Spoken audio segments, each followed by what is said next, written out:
الحمد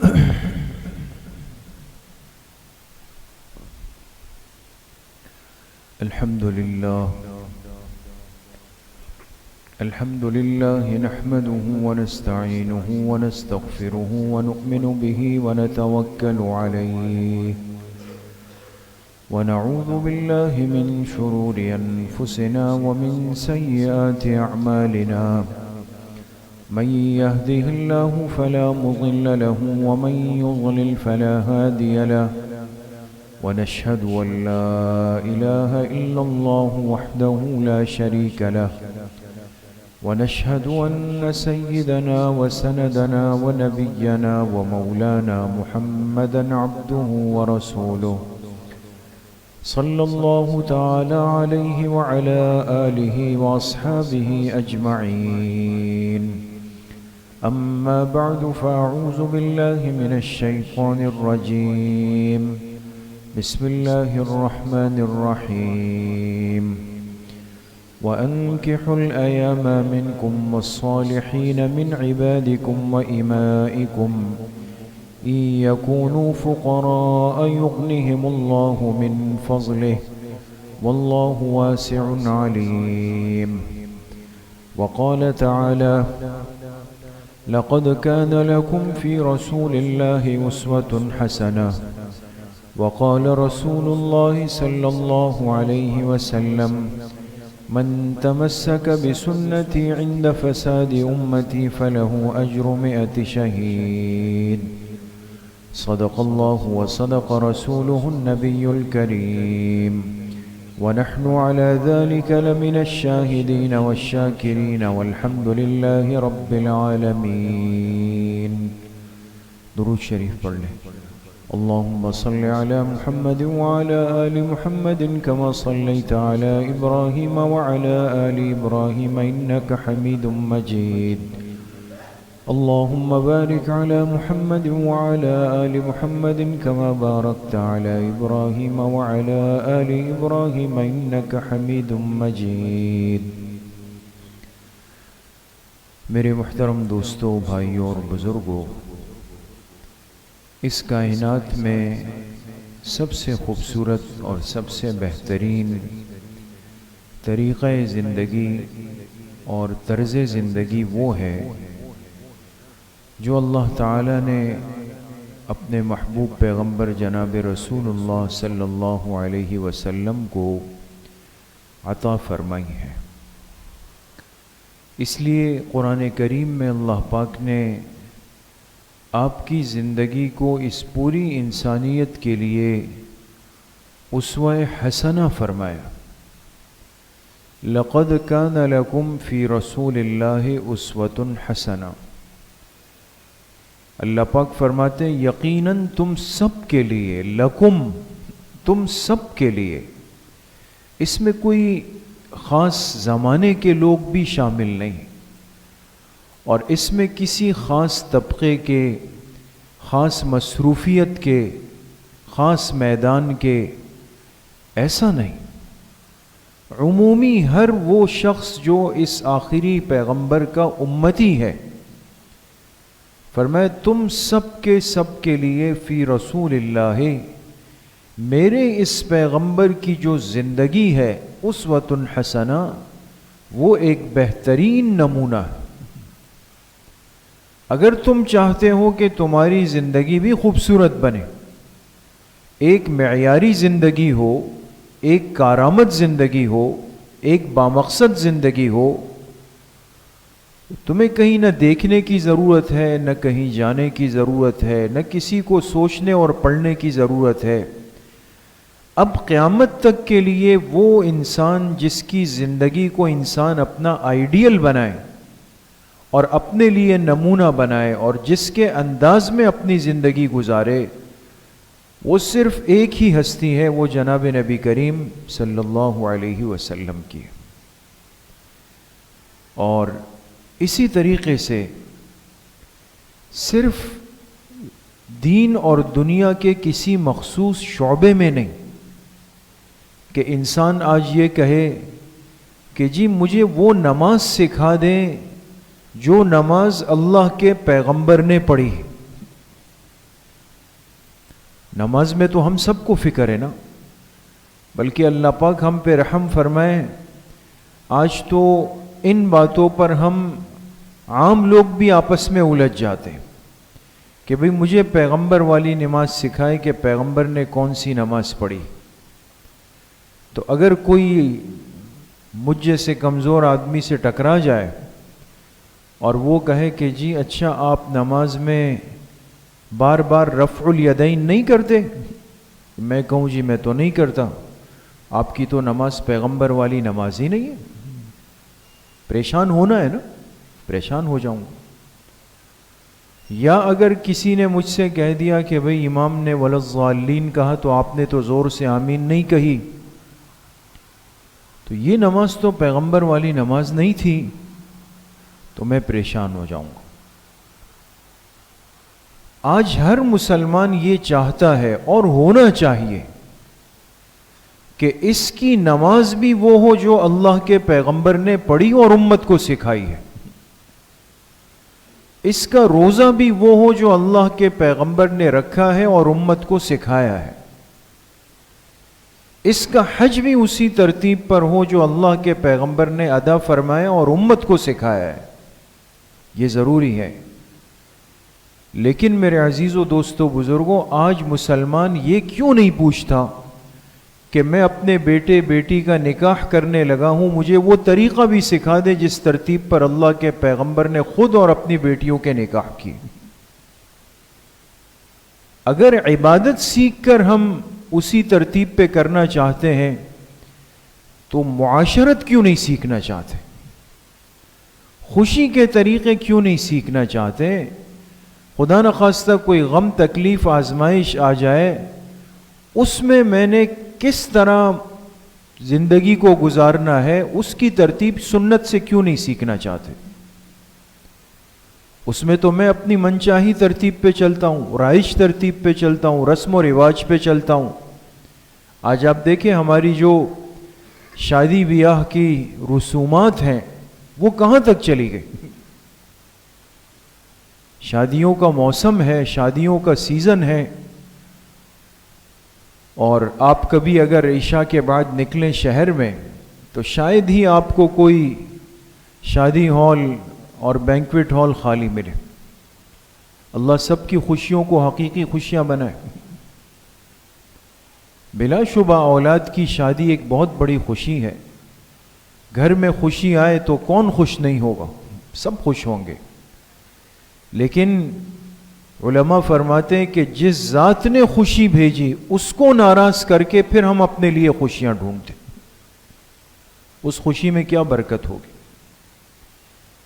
تو عرض کرنے کا مقصد یہ ہے کہ پیغمبر علیہ الصلاۃ والسلام کی تو پوری زندگی، پوری حیات مبارکہ، جس میں آپ کی نماز بھی ہے، جس میں آپ کا روزہ بھی ہے، جس میں آپ کے نکاح بھی ہے، جس میں آپ کی گھریلو زندگی بھی ہے، جس میں آپ کی تجارت اور کمائی کا شعبہ بھی ہے، ساری چیزیں اس کے اندر شامل ہیں۔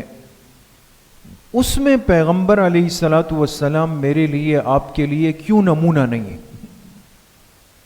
جب باقی سب میں ہے تو اس میں کیوں نمونہ نہیں؟ شادی میں کیوں رسم و رواج میرے لیے نمونہ بن گئے؟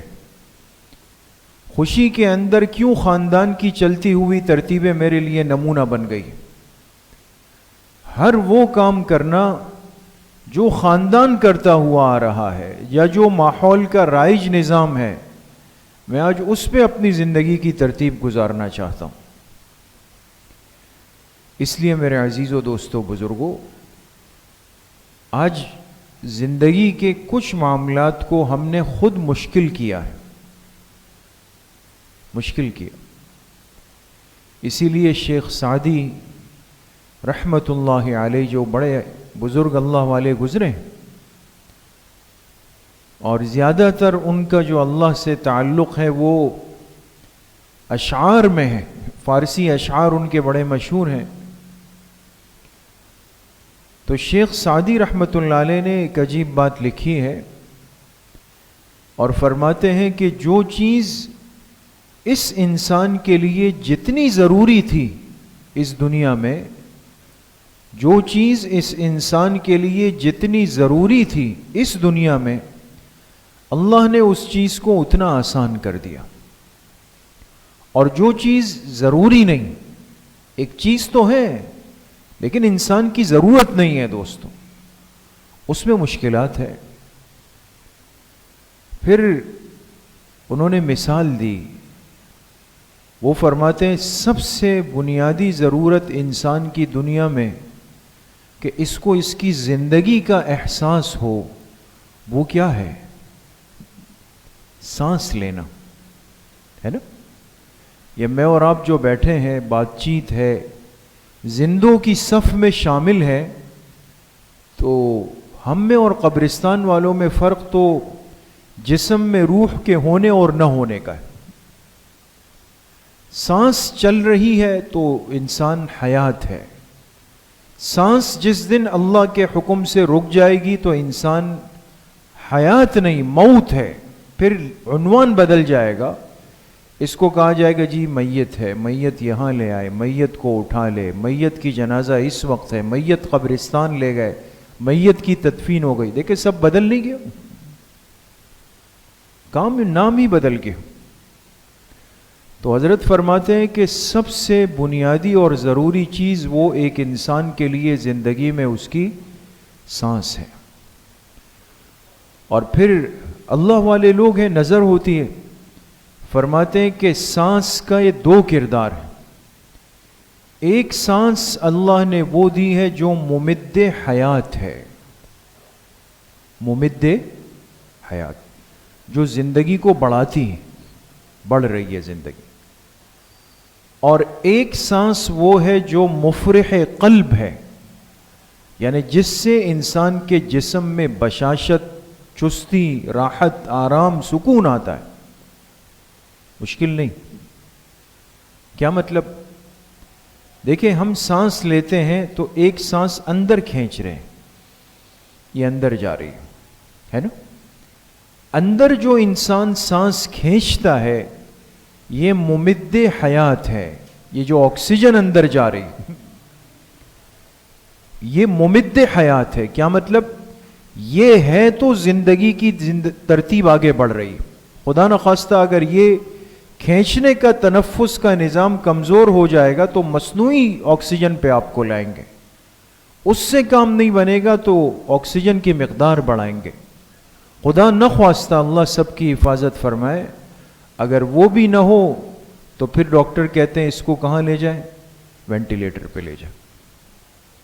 وہ مصنوعی تنفس ہے جو انسان کو دیا جاتا ہے، اندر اس کے اندر سانس جائے، اندر جو آکسیجن اور سانس جاتی ہے یہ ہے ممد حیات، ہماری زندگی کو بڑھا رہی ہے، آگے لے جا رہی ہے۔ اور اندر جانے کے بعد جب انسان پھر باہر نکالتا ہے، یہ اس طرح جو ہم کرتے ہیں، یہ باہر جو یہ اندر کی کاربن ڈائی آکسائڈ باہر آ رہی ہے، یہ مفرح قلب ہے، اس سے ایک انسان کے جسم میں بشاشت ہے، راحت ہے، سکون ہے، آرام ہے۔ ایک سانس کے دو حصے ہو گئے، اندر جانے والی سانس یہ حیات کو بڑھاتی ہے، باہر نکلنے والی سانس یہ جسم کو راحت اور فرحت بخشتی ہے۔ تو شیخ سعدی رحمۃ اللہ علیہ فرماتے ہیں انسان تو اللہ کی نعمتوں کا شکر کیسے ادا کر سکتا ہے جبکہ ایک سانس میں بھی تجھ پر دو نعمتوں کا شکر لازم۔ اگر اندر جانے والی رک گئی تو مصیبت، باہر آنے والی رک گئی تو مصیبت۔ اب انسان ایک کا شکر ابھی ادا نہیں کر پایا کہ اللہ کی دوسری نعمت فوراً آ گئی، ابھی اس کے ادا کرنے کا سوچے گا کہ تیسری آ گئی، تو باقی نعمتوں کی باری تو پتہ نہیں زندگی میں کب آئے گی۔ انسان تو آج تک اپنی ایک مکمل سانس کا شکر بھی ادا نہیں کر سکا۔ تو اللہ کی مہربان ذات ہے، اللہ کی کریم ذات ہے جو بندوں کو دے کر بھی تھوڑے سے شکر پر اس بندے سے اللہ پاک راضی ہو جاتے۔ تو فرمائے جو سب سے ضروری چیز تھی اس کو سب سے زیادہ آسان کر دیا، آسان کیا نا۔ اس لیے سانس کوئی خریدنی نہیں پڑتی، لینی نہیں پڑتی، انسان کو اس کا معاوضہ دینا نہیں پڑتا۔ مشہور ہے نا ابھی قریب میں بعض چیزیں عبرت کی ہوتی ہے کہ عرب ملک کے ایک باشندے کو تکلیف ہوئی، آکسیجن میں کمی آئی، لے گئے ہاسپٹل میں، دن بدن سانس کی کیفیت نیچے ڈاؤن ہو رہی۔ اسپتال والوں نے کہا بھئی مجبوراً ہمیں اس کو وینٹ پہ ڈالنا پڑے، وینٹیلیٹر پہ ڈال دیا، مصنوعی نظام تنفس دیا۔ کچھ دنوں بعد اللہ کا حکم تھا، طبیعت بحال ہونا شروع ہو گئی، بہتر ہو گئے، اور ہوتے ہوتے بالکل صحت مند ہو گئے۔ اب جانے کا دن آیا تو بیٹے گئے اور اسپتال کا بل لے کے آئے۔ تو آپ حضرات جانتے ہیں کہ باقی چیزیں اپنی جگہ، لیکن سب سے زیادہ جو اماؤنٹ ہوتی ہے وہ کس کی ہے؟ وینٹیلیٹر کی ہوتی ہے۔ ایک دن کا بل اس کا ہزاروں میں ہوتا ہے، 60,000 70,000 کتنا ہوتا ہے۔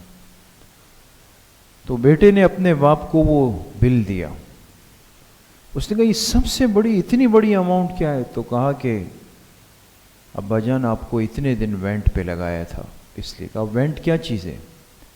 تو کہا کہ مصنوعی سانس دیا گیا۔ تو وہ شخص اس بل کو دیکھ کے زاروں قطار رو رہا۔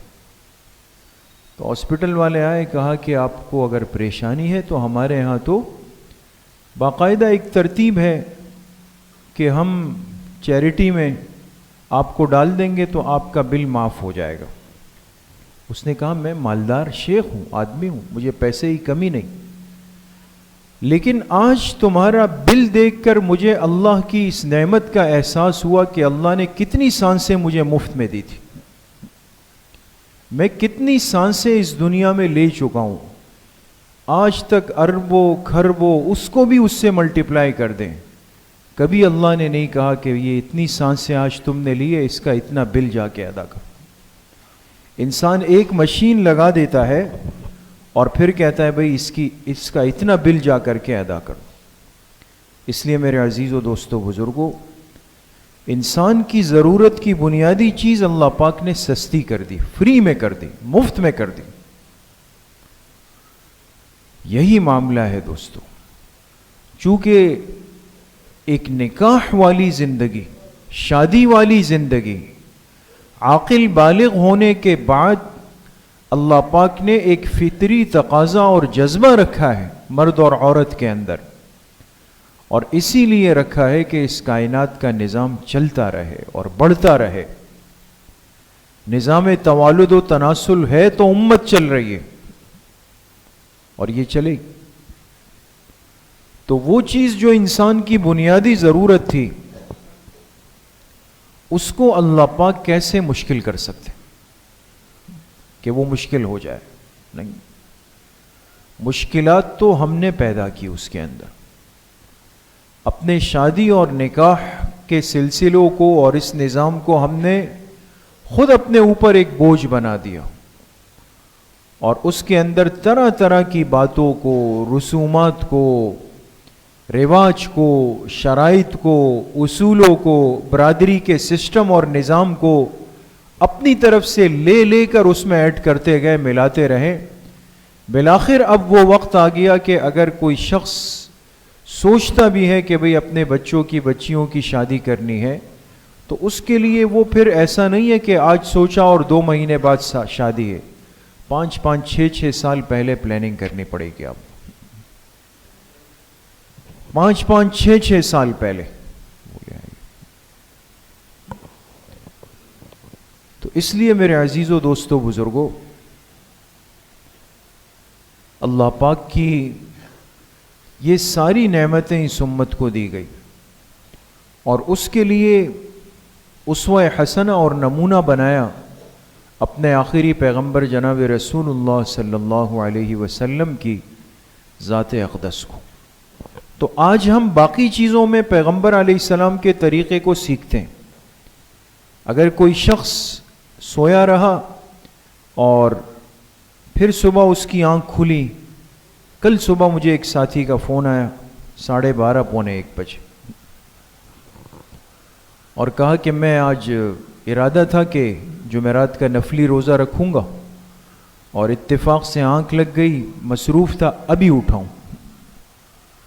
تو کیا میں نفلی روزے کی نیت کر سکتا ہوں؟ ابھی کوئی ناشتہ نہیں کیا، ایسا نہیں کہ ناشتے کے بعد روزہ رکھ، یعنی رات کو دیر سے سو گئے اور پھر 12:30 بجے اٹھے، تو آیا یہ آدمی اب نفلی روزے کی نیت کر سکتا ہے؟ بات سمجھ میں آ رہی؟ مسئلے کا جواب تو یہ ہے جو سب کو معلوم ہونا چاہیے اور سیکھنا چاہیے۔ ایک آدمی وہ ہے جس کا ارادہ رات سے تھا، سونے سے پہلے ہی آپ کے دل میں تھا کہ میں کل روزہ رکھوں گا، تو نیت ہو گئی، کام ہو گیا، کافی ہے، پھر ضروری نہیں کہ آپ اس کو زبان سے ادا کریں یا دہرائیں۔ ایک آدمی وہ تھا جس کا رات کو ارادہ نہیں تھا، کوئی ارادہ نہیں، لیکن اتفاق سے صبح اٹھ نہیں سکا، ناشتہ بھی نہیں ہوا اور پھر دیر سے اٹھا، اب سوچ رہا ہے کہ یار اب اگر میں تھوڑا سا 4-5 گھنٹے انتظار کر لوں تو ویسے ہی مغرب ہو جائے گی، سردی ہے، دن چھوٹے ہیں، کیوں نہ نفلی روزہ رکھ لوں، رات سے نیت نہیں، تو اس کا کیا حکم ہے؟ اس میں مسئلہ یہ ہے، فقہاء نے لکھا ہے کہ اگر یہ آدمی زوال سے پہلے اٹھا ہے، زوال شمس جو ظہر کے وقت سے تھوڑا سا پہلے، تب تو یہ بھی نیت کر سکتا ہے کہ چلے ابھی نیت کر لیں اور روزہ بنا، لیکن زوال گزر چکا ہے، ظہر کا وقت آ چکا ہے، اب یہ نفلی روزے کی نیت نہیں کر سکتا، اب اپنے لیے کھائے پیے جو بھی کرے، یہ تو مسئلے کا حل ہے۔ لیکن سوال یہ ہے کہ ایک آدمی کو نفلی روزے میں پوچھنے کی ضرورت پڑی تو بے دھڑک پوچھ لیا کہ بھئی میرا روزہ کہیں آگے پیچھے نہ ہو جائے، اور اسی پر آپ لے لیں نماز کو بھی، حج کو بھی، باقی معاملات کو بھی، ساری چیزوں کو لے لیں۔ لیکن میرے عزیزو دوستو بزرگوں، آپ علیہ الصلاۃ والسلام کی ذات اقدس اور صحابہ کرام رضوان اللہ علیہم اجمعین کے جو ذوات قدسیہ ہے، وہ ایک مخصوص دین کے شعبے کے لیے نمونہ نہیں کہ آپ صرف نماز، روزے اور حج میں تو ان کا طریقہ پوچھیں، باقی نکاح میں، میت میں، غمی میں، ولیمے میں، جہیز میں، مہر میں، اس میں کیا ہوگا؟ جی وہ تو ہمارا خاندانی طریقہ ہے، اس میں پھر کہاں ہے؟ کیا اس میں پیغمبر علیہ الصلاۃ والسلام کی زندگی وہ نمونہ نہیں ہے؟ ہر چیز کے اندر نمونہ ہے دوستو، اس لیے احادیث کے اندر آتا ہے کہ آپ علیہ الصلاۃ والسلام ایک غزوے سے واپس تشریف لا رہے تھے، اور سفر لمبا تھا مدینہ منورہ واپسی کا، تو ایک جگہ پہنچ کر آپ نے قافلے کو روک دیا، اور جھاڑیاں تھیں جس کے نیچے چھاؤں تھی، آپ نے فرمایا آرام کر لیں ساتھی اس کے نیچے، تو سب جب گئے تو دیکھا کہ وہ جو جھاڑیاں تھیں اس پر پیلو کا ایک پھل ہوتا ہے، ایک پھل، اور یہ پک جائے تو کالے رنگ کا ہے، ویسے زرد رنگ کا ہوتا ہے، اور یہ عام طور پہ جو صحرا میں اور دیہاتوں میں زیادہ ہوتا ہے۔ تو صحابہ اکرام رضوان اللہ علیہ مجمعین کی نظر پڑ گئی، تو وہ پیلو کا جو پھل تھا وہ توڑ کے کھانے لگے اپنے لیے۔ آپ علیہ الصلاۃ والسلام نے جب دیکھا تو آپ نے صحابہ سے فرمایا یہ جو کالے کالے والے ہیں نا، اس کو توڑو، اس کو کھاؤ، اس میں مٹھاس زیادہ ہوتی۔ بات سمجھ میں آ رہی ہے دوستو؟ آپ نے فرمایا اس کالے والے میں مٹھاس زیادہ ہے۔ اب وہ ایک صحابی تھے جو خالص بدوی تھے، دیہاتی زندگی کے، ان کو بڑی حیرانگی ہوئی، انہوں نے عرض کی کہ اللہ کے رسول صلی اللہ علیہ وسلم یہ پھل تو مخصوص جگہوں پر ہوتا ہے، ہر آدمی اس کی پہچان رکھتا نہیں، آپ کو کیسے پتا کہ اس میں کالا والا میٹھا ہے اور یہ میٹھا نہیں؟ تو آپ علیہ الصلاۃ والسلام نے فرمایا کہ میں نے مکی زندگی کے ابتدائی دور میں اجرت پر مکہ والوں کی بکریاں چرائی تھی، ان کی بکریاں چرائی تھی، اور بکریاں عام طور پر اس پیلو کے پتوں کو بہت پسند کرتی ہے، اس سے ان کی غذائیت بڑھتی ہے، تو میں مکہ کی آبادی سے باہر آ کر ان کو یہ گھاس کھلاتا تھا، تو اس سے مجھے تجربہ اور اندازہ ہوا کہ اس میں سے جو کالے رنگ کا ہوتا ہے تو وہ میٹھا ہوتا ہے، اور جو زرد رنگ کا ہوتا ہے اس میں اتنی مٹھاس نہیں ہوتی۔ اب یہ ایک واقعہ ہے، شاید ہمارے سامنے پہلے بھی کئی دفعہ گزرا ہو، لیکن علماء نے اس واقعے کو نقل کر کے اس سے ایک عجیب نکتہ نکالا کہ یہ واقعہ حقیقت میں نمونہ ہے، اسوہ عمل ہے، کس طبقے کے لیے؟ مزدور کے لیے، جو اجرت پہ کام کرتا ہے۔ جو آدمی، جو مزدور اجرت پہ محنت کرتا ہے، کام کرتا ہے، کسی کے جانور چراتا ہے، کسی کے لیے دیوار بنا رہا ہوتا ہے، کچھ بھی کر رہا ہے، اس کی زندگی ایک محنت والی زندگی ہے۔ آپ علیہ الصلاۃ والسلام کی زندگی میں اس مزدور کے لیے بھی نمونہ ہے۔ کل وہ کہے کہ جی میں مزدوری کیسے کروں، اس مزدوری کی محنت کیسے ہوتی ہے، میں تو تھک گیا، میں تو برباد ہو گیا، میرے ساتھ تو ظلم زیادتی ہو گئی، مزدوروں کا تو کوئی حق ہی نہیں ہے۔ تو اللہ پاک نے واضح کر دیا کہ اتنا بڑا حق ہے کہ اس کائنات کے بننے کا سبب جو ہستی اور شخصیت تھی، انہوں نے بھی نبوت ملنے سے پہلے اجرت لے کر بکریاں چرائی۔ تمہارے لیے اس میں بھی نمونہ موجود ہے۔ وہ اس طبقے کے لیے بھی اسوہ حسنہ ہے، اس طبقے کے لیے بھی ایک نمونہ ہے دوستو۔ اور اسی طریقے سے ایک موقع پر ایک صحابی آئے، آپ علیہ الصلاۃ والسلام ان کا نکاح پڑھا رہے تھے، ایک صحابی کا۔ تو وہ صحابی جب آئے اور آپ علیہ الصلاۃ والسلام کے سامنے بیٹھے تو آپ نے ان کو پہچان لیا۔ تو باقی صحابہ نے پوچھا کہ آپ نے ان کو کیسے پہچانا؟ آپ علیہ الصلاۃ والسلام نے فرمایا کہ نبوت ملنے سے پہلے جتنے تجارتی سفر میں نے کیے تھے، یا جتنی تجارت میں نے مکہ کی مارکیٹوں میں کی تھی، تو یہ ہماری تجارت کے بہت قریبی ساتھی تھے، ہم ایک ساتھ تجارت میں رہے تھے۔ اور پھر انہوں نے جب آپ علیہ الصلاۃ والسلام کی بات سنی تو وہ صحابی کہنے لگے کہ آپ کے ساتھ جتنا تجارت کا عرصہ ہم نے گزارا تو ایسا لگتا تھا کہ ایک سالوں کا ماہر بہترین تاجر وہ تجارت کر رہا ہے۔ تجارت کے اصول میں بھی آپ کو اتنی مہارت تھی، کبھی کوئی پریشانی نہیں ہوئی۔ تو آج میرے عزیزوں، دوستوں، بزرگوں، کوئی تاجر کہے، کوئی بزنس مین کہے کہ جی میں اسلامی طرز پہ تجارت کرنا چاہتا ہوں، میں تو دین کے اصولوں پہ تجارت کرنا چاہتا ہوں، تو مجھے کون سکھائے گا اس کے اصول؟ میرے لیے بھی کچھ ہے۔ بالکل ہے۔ پیغمبر علیہ الصلاۃ والسلام کی ذات اقدس ان کے لیے بھی نمونہ ہے، آپ نے بھی تجارت فرمائی ہے۔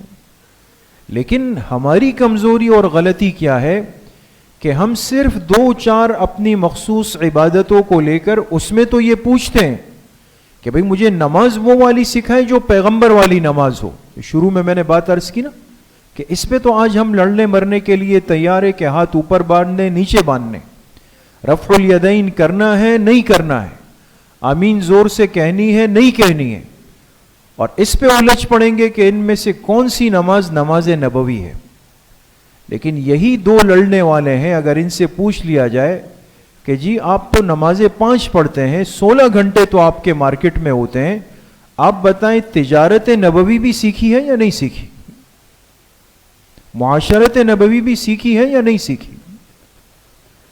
اس لیے میرے عزیزوں، دوستوں، بزرگوں، چونکہ شادی اور نکاح کا جو نظام ہے یہ صرف ایک انسانی ضرورت نہیں بلکہ دین کا ایک بہت بڑا شعبہ اور خود جناب نبی کریم صلی اللہ علیہ وسلم کی مبارک سنت ہے، محبوب سنت ہے۔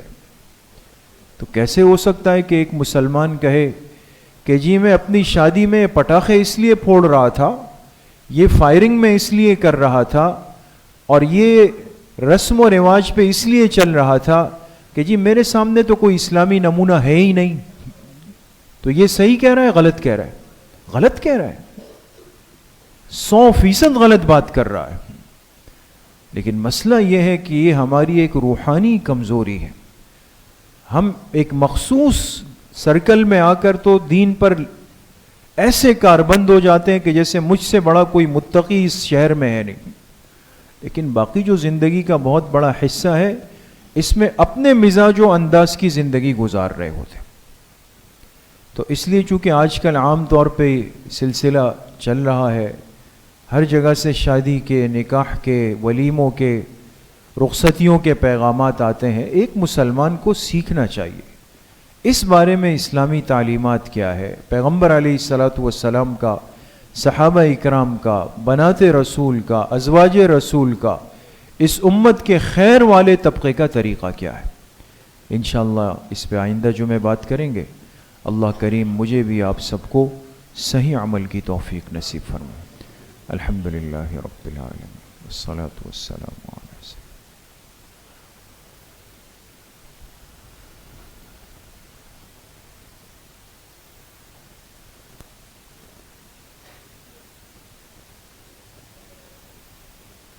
وصلی اللہ وسلم علی نبینا محمد وآلہ واصحابہ اجمعین برحمتہ۔